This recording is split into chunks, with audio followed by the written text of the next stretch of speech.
Par, isang mabilis na chicken puchero naman ang lulutuin natin ngayon. Papakita ko sa iyo par kung paano ko to ginawa. Mahigit 1 kilo na manok par, imamarinate natin yan sa toyo, kalamansi at paminta. Napaka-importante ng marinate na to par para magkalasa yung loob ng manok natin. Mamarinate lang natin to par ng mga 1 oras. Set aside muna natin to par. Magpiprito muna tayo ng saging na saba. Mga 5 pirasong saging na saba sa mahinang apoy lang par. Pagkaprito mo par, set aside mo na yan. Susunod mo na yung patatas tsaka carrots natin dyan para haluin mo lang maigi. Tapos timplahan mo yan ng salt and pepper. Pagkaprito niyan par, okay na yan. Set aside mo na yan par.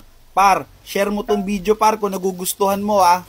Magigisa naman tayo ng bawang. Tapos susundan natin yan par ng sibuyas. Tas par dito sa luto na to par, kakailanganin natin to. Maglalagay tayo dito ng chorizo. Isang chorizo lang par. Tapos yan par, susundan mo yan ng mga 2 pirasong kamatis. Pag nagisa mo na yan maigi par, ilalagay mo na yung ating manok. Sasangkutsahin mo na yan maigi par. Tapos maglalagay ka na dyan ng patis at saka paminta. Sasangkutsahin mo lang ulit yan par. Tapos tatakpan mo yan par para kumatas yung manok natin. Pag kumatas na par, pwede mo nang ilagay yung tomato sauce. Tas ibalik mo yung marinade. Ayan yung pinagbabara natin par, tapos maglalagay ka din ng konting tubig.